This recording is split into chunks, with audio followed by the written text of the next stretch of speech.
जैसे बरगद के विशाल वृक्ष की कोडिंग उसके छोटे से बीज में होती है, ठीक उसी प्रकार आपके जीवन के अनंत जन्मों की कोडिंग आपकी आत्मा में होती है। जैसे बरगद के विशाल वृक्ष का बोझ बीज के अंदर या ऊपर होता है, ठीक उसी प्रकार से आपके अनंत जन्मों के कर्मों का बोझ आपकी आत्मा पर होता है।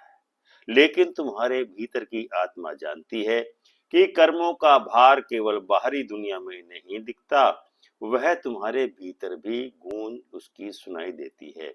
वह थकान जो तुम्हारे शब्दों में नहीं दिखती, दरअसल वह 100 जन्मों की यात्रा की थकान है।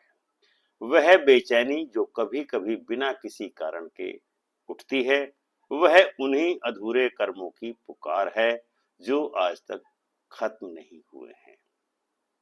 लेकिन अब सवाल यह है कि क्या पिछले 100 जन्मों के कर्मों का बंधन एक पल में, एक क्षण में, एक एहसास में, एक प्रार्थना में खत्म हो सकते हैं? इसका उत्तर भारतीय वाङ्मय में हाँ में है। लेकिन इसका उत्तर सिर्फ हाँ नहीं है, इसका उत्तर भीतर की एक ऐसी यात्रा है जो है कि जिसमें किसी मंत्र को पढ़ने की आवश्यकता नहीं है।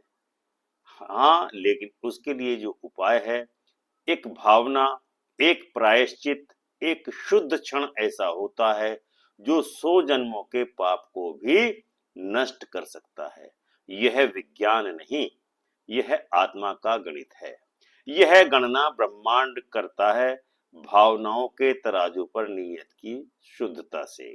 कल्पना करो एक व्यक्ति की जिसने 100 जन्मों तक बहुत कुछ सहा, बहुत कुछ किया, अच्छा किया, कुछ बुरा किया, पर इस जन्म में जब वह आत्मज्ञान के द्वार तक पहुंचता है तो वह अपने भीतर झांकता है और पहली बार वह पछतावे से नहीं बल्कि समझ से भर जाता है।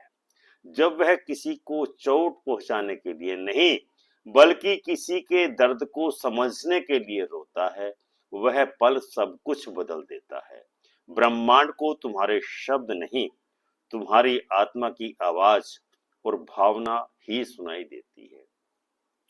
और जब तुम सच्चे मन से क्षमा मांगते हो, जब तुम्हारी आंखों से केवल जल ही नहीं बल्कि पश्चाताप की ऊर्जा बहती है, तब हर बुरा कर्म जलने लगता है। जैसे सूर्य की एक किरण बर्फ की परतों को पिघला देती है, वैसे ही तुम्हारा एक सच्चा क्षण, एक गहन क्षमा 100 जन्मों की बर्फीली पाप को नष्ट कर सकता है, गला सकता है। और जब तुम इस अवस्था में आते हो तो ब्रह्मांड तुम्हारे साथ संकल्प लेता है कि अब पुराने पन्ने फाड़ दिए जाएंगे, अब नई कहानी शुरू होगी, नया पृष्ठ खुलेगा, नया सवेरा होगा। अब सोचो उस क्षण को जब तुम अपने भीतर के सारे द्वार खोल देते हो, जहां ना तो भय है, ना अपराध बोध, ना पछतावा, केवल एक निर्विकार स्वीकृति।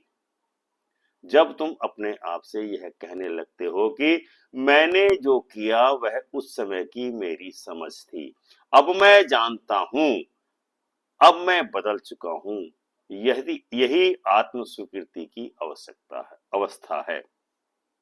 यही वह आग है जिसमें तुम्हारा अतीत जलता है और राख बनकर उड़ जाता है।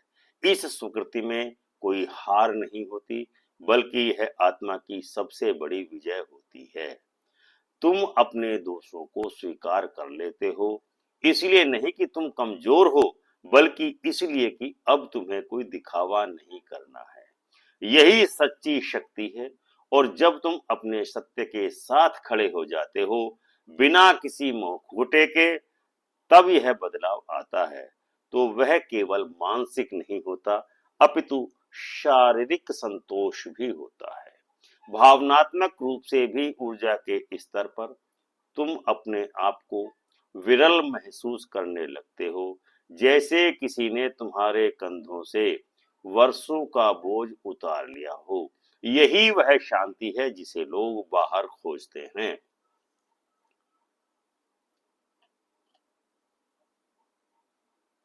लेकिन असल में वह भीतर से ही उगती है।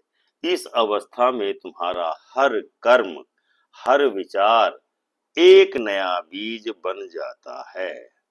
अब तुम वैसा कुछ नहीं कर सकते जो दूसरों को दुख दे, क्योंकि तुम्हारा भीतर अब संवेदनशील हो गया है। तुम हर दर्द को महसूस कर सकते हो, क्योंकि अब तुम्हारा हृदय खुल चुका है। यही वह अवस्था है जिसमें ऋषि, मुनि और हमारे संत जीवित रहते हैं। कर्म में सेवा, कर्म में, सेवा में, प्रेम में। अब पुराने कर्मों से बंधे हुए नहीं रहोगे, बल्कि नए कर्मों के निर्माता हो। और यही सबसे सुंदर बात है कि तुम्हारा अतीत चाहे कितना भी गंदा हो, भविष्य तुम्हारे हाथों में है। और वह भविष्य एक ऐसी रचना बन सकता है जो केवल तुम्हारे लिए नहीं, बल्कि इस पूरी दुनिया के लिए प्रेरणा बन जाए। तुम्हारा स्पर्श अब उपचार बन चुका है। तुम्हारी दृष्टि अब करुणामयी बन सकती है। तुम्हारी मौन की स्थिति अब किसी टूटी हुई आत्मा के लिए साहस बन सकती है। यही वह अवस्था है जब एक व्यक्ति साधारण नहीं रहता, वह एक जीवंत मंदिर बन जाता है जहां हर कोई शांति खोजने आता है। अब सोचो कि अगर पूरी दुनिया में सिर्फ 1000 लोग भी इस अवस्था में जीने लगे, तो यह धरती स्वर्ग क्यों नहीं बन सकती। अगर हर दिन सिर्फ एक क्षण हर इंसान अपने भीतर यह शुद्धता जागृत करे, तो क्या यह युग बदल नहीं सकता। यही तुम्हारी भूमिका है, परिवर्तन की मशाल बनने की, न केवल अपने लिए बल्कि पूरे संसार के लिए। इसलिए यह मत सोचो कि तुम्हारा प्रयास छोटा है। तुम जो कर रहे हो वह ब्रह्मांड के संतुलन में आपका योगदान है। तुम अपने चेतना की लौ को जलाकर संपूर्ण ऊर्जा जगत को प्रकाशित कर रहे हो, और यही सच्ची सेवा है, यही सच्चा धर्म है। हर व्यक्ति के भीतर एक शक्ति होती है जो उसके भीतर सोई हुई रहती है। आवश्यकता है बस उस शक्ति को जगाने की। जरूरत होती है, वह शक्ति किसी ग्रंथ से नहीं आती, वह तुम्हारे मौन से आती है। जब तुम अपने भीतर की उस शक्ति को पहचान लेते हो, तब तुम डरना भी बंद कर देते हो, तब तुम दोष देना भी बंद कर देते हो, तब तुम प्रतिक्रिया देने के बजाय उत्तर देना शुरू करते हो। और यही आत्मनियंत्रण तुम्हारे कर्मों को दिव्यता में बदल देता है। एक बार जब यह परिवर्तन होता है, तुम केवल खुद को नहीं बदलते, तुम अपने आसपास की चेतना को भी बदल देते हो। और जब एक आत्मा बदलती है, तो सैकड़ों आत्माएं उसके लो से प्रकाश पाती हैं और अपने आप को चमत्कृत महसूस करती हैं। तुम वह लोग बन सकते हो, वह दीपक जो न सिर्फ खुद जलता है बल्कि सबको रोशन करता है। तो अब उठो और संकल्प लो कि अब से हर कर्म, हर विचार, हर शब्द केवल प्रेम, सेवा और सत्य के लिए होगा। क्योंकि तुम्हारा हर संकल्प केवल तुम्हारा संकल्प नहीं, वह ब्रह्मांड का संकल्प बन जाता है। और जब ब्रह्मांड तुम्हारे साथ होता है, तब कोई भी अतीत तुम्हें अपने बंधनों में आबद्ध नहीं कर सकता। अब वह क्षण आ चुका है जब तुम स्वयं से कह सकते हो कि अब मैं वही बनूंगा जो मेरी आत्मा चाहती है। मैं प्रकाश बनूंगा, कोई पथ नहीं बनूंगा, अपने पथ को नहीं भूलूंगा। मैं प्रेम बनूंगा, द्वेष नहीं पालूंगा। मैं कर्म बनूंगा, सिर्फ विचार नहीं। यही वह जादू है जो एक क्षण में घट सकता है, जब तुम भीतर से सच में जागते हो। और जब तुम जागते हो, तब संसार भी जागता है। अंतिम भाग में और जोड़ा जाएगा यदि आवश्यक हो। अब जब तुम इस जागरूकता के स्तर पर पहुंच चुके हो, तो यह आवश्यक हो जाता है कि तुम इस ऊर्जा को स्थायित्व प्रदान करो। वह क्षणभंगुर अनुभव जो तुम्हें कुछ देर के लिए दिव्यता का आभास देता है, उसे निरंतरता देने के लिए तुम्हें अभ्यास करना होगा। जैसे एक दीपक को निरंतर जलने के लिए तेल की आवश्यकता होती है, वैसे ही तुम्हारी आत्मा को प्रज्वलित होने के रहने निरंतरता प्रज्वलित रहने के लिए प्रेम, सेवा और आत्मनिरीक्षण की सतत भावना होनी चाहिए।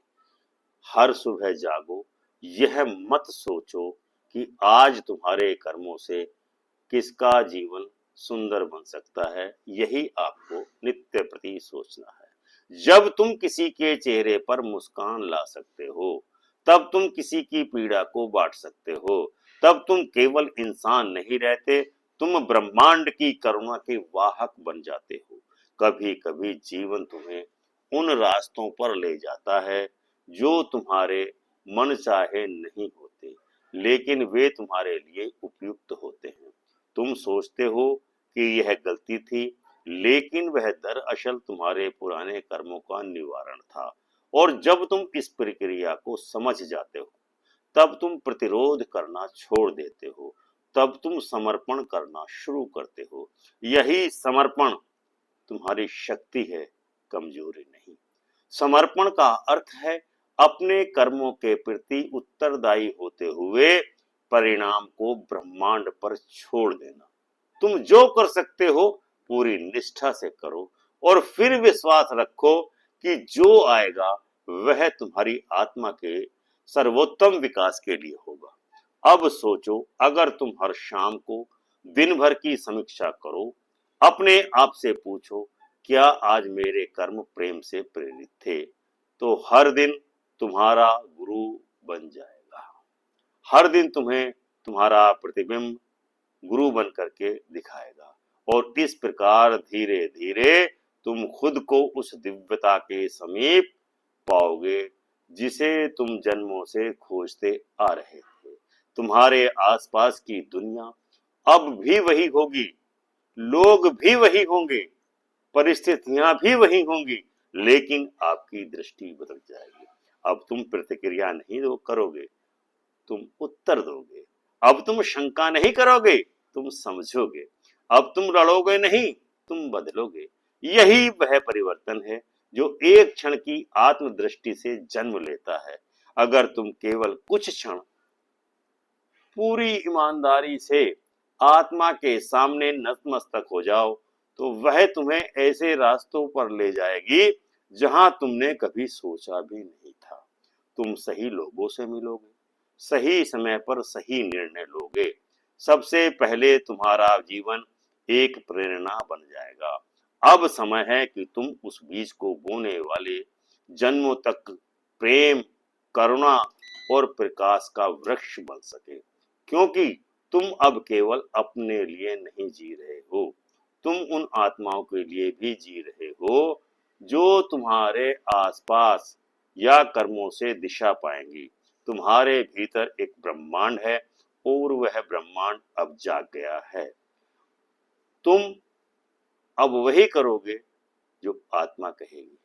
अब आप आत्मा नहीं रहे जो भटक रही थी, तुम अब वह दिव्य ज्योति हो जो दूसरों के लिए मार्गदर्शक बन सकती है। तुमने 100 जन्मों के कर्मों को आत्मबोध की लो में जला दिया है। अब समय है उस रोशनी को फैलाने का, क्योंकि एक क्षण का मौन, वह क्षणिक मौन, परंतु गहन अंतर्दृष्टि वही है जो तुम्हें उस मोक्ष के द्वार तक ले जा सकती है जिसे तुम सदियों से पुकारते आ रहे हो। और वह नई यात्रा अब शुरू हो चुकी है। तो दर्शकों, यह था आज का वीडियो। उम्मीद है आपको अवश्य ही पसंद आया होगा। आप चैनल को सब्सक्राइब करके ऑल का ऑप्शन अवश्य चुनेंगे, घंटी का बटन दबाएंगे, वीडियो को लाइक एवं शेयर अवश्य करेंगे। जय श्री राम।